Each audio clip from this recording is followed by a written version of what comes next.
Alors, ici, je vous présente un cours vidéo qui va vous expliquer qu'est-ce que la taxonomie. Donc, je commence par un exemple qui va vous sembler peut-être un petit peu bizarre. Donc, on va prendre quelques objets que vous connaissez probablement. Exemple, une fourchette. Je vais ajouter ici un couteau.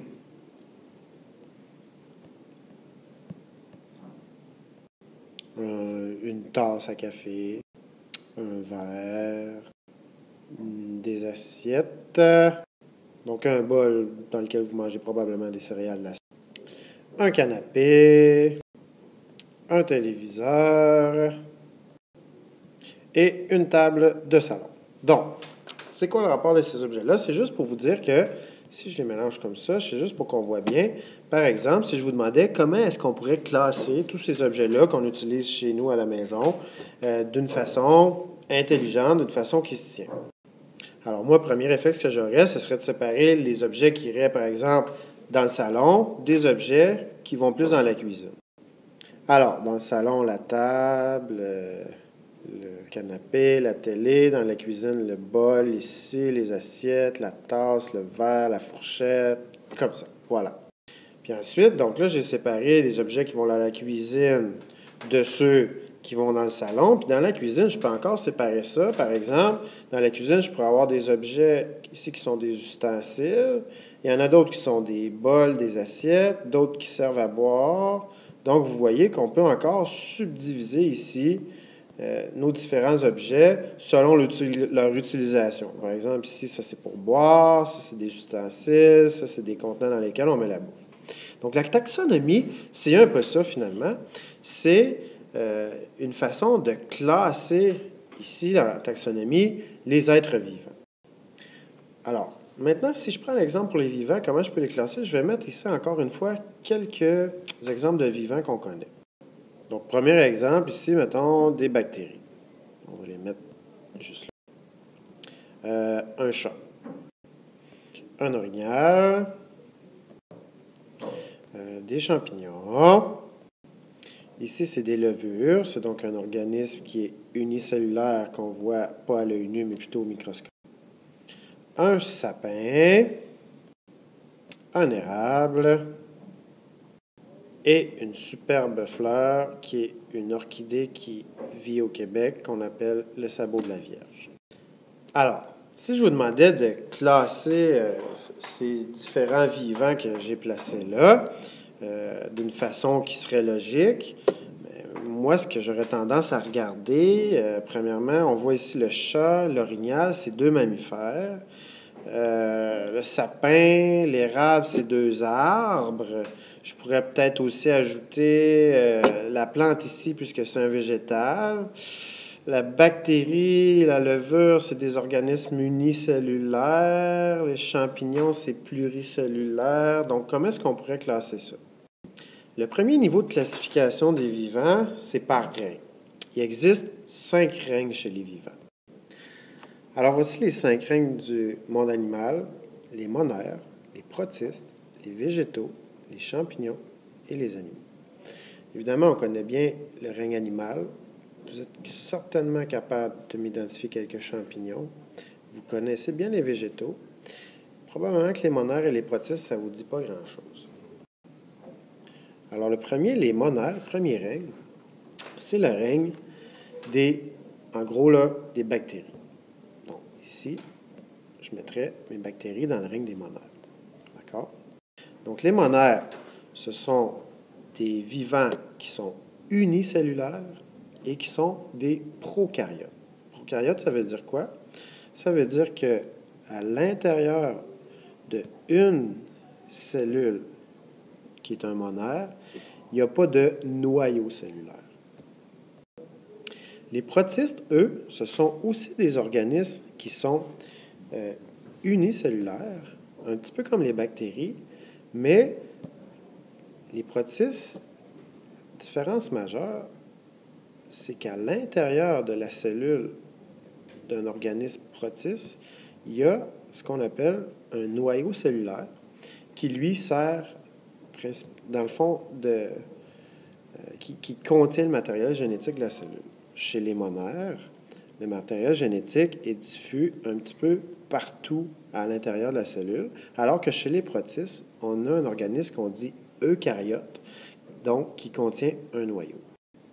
Ensuite, on tombe chez les végétaux champignons animaux qui, contrairement aux monaires et protistes, sont des organismes pluricellulaires pour la plupart. Donc, ici, on pourrait placer chez les végétaux le sapin, l'érable et l'orchidée. Donc, les végétaux, par définition, ce sont des êtres pluricellulaires, eucaryotes, parce que leurs cellules possèdent un noyau, et ce sont des producteurs. Donc, là-dedans, il y a les plantes, les arbres, et il y a aussi les algues. Les champignons, eux, ce sont aussi des êtres pluricellulaires, mais pas exclusivement pluricellulaires, puisque les levures font aussi partie du règne des champignons, et ce sont des êtres unicellulaires. Les champignons, la particularité, c'est, premièrement, ce sont aussi des eucaryotes, dont la cellule contient un noyau, et ils sont des décomposeurs. Ensuite, le dernier règne, celui qu'on connaît le plus, le règne des animaux. Voilà. Alors, voilà les 5 règnes du vivant. Les monaires, les protistes, végétaux, champignons et les animaux. Donc, si on regarde ici une superbe image qui nous montre la classification des vivants. Donc, si je regarde l'ensemble, c'est l'ensemble de tous les vivants de la Terre, bien, on voit ici que c'est séparé en 5 règnes. Le règne animal, ici, on a en jaune les champignons, en vert les végétaux. Ici, on a les protistes, et bleu et violet, ce sont tous nos monaires.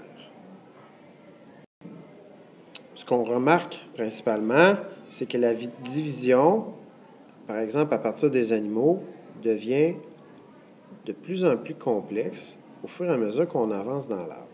Donc, chez les animaux, il existe par exemple les éponges, les vers plats, des mollusques, des crustacés, ici les étoiles de mer, les poissons cartilagineux, les poissons osseux, les amphibiens, les mammifères, les reptiles. Ça, ce sont tous des animaux.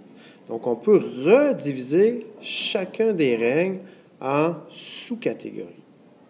C'est ça le principe de la taxonomie. On classe donc les vivants selon l'évolution qu'ils ont subie, leurs caractéristiques physiques et aussi leurs caractéristiques génétiques.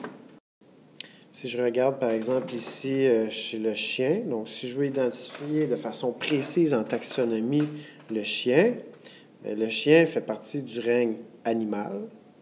Et dans le règne animal, il y a différents embranchements. Par exemple, les vertébrés, les invertébrés. Le chien, c'est un animal qui fait partie de l'embranchement des vertébrés. La troisième étape de la classification, c'est sa classe. Le chien fait partie des vertébrés qui sont des mammifères. Il y a des vertébrés qui sont des oiseaux. Il y a des vertébrés qui sont les reptiles. Donc ici, le chien fait partie de la classe des mammifères. De l'ordre des carnivores. Donc, chez les mammifères, il y a différents ordres, les carnivores, les herbivores, les omnivores. Chez les carnivores, il y a plusieurs familles. Donc, le chien fait partie de la famille des canidés. Il y a par exemple les chats qui font partie de la famille des félins. Et chez tous les canidés, il y a plusieurs genres. Par exemple, ici, le chien fait partie du genre Canis, comme le loup, le coyote par exemple, et l'espèce, ici le chien, Canis lupus, qu'on appelle, son nom commun, c'est le chien. Même chose chez un végétal, un framboisier. Donc le framboisier fait partie du règne des végétaux, évidemment, ce n'est pas un animal, ce n'est pas un champignon. Chez les végétaux, il y a différents embranchements. Par exemple, ici, le framboisier fait partie des angiospermes, de la classe des dicotylédones, de l'ordre des rosales, de la famille des rosacées et du genre Rubus. Alors voilà comment on classifie les vivants selon la taxonomie.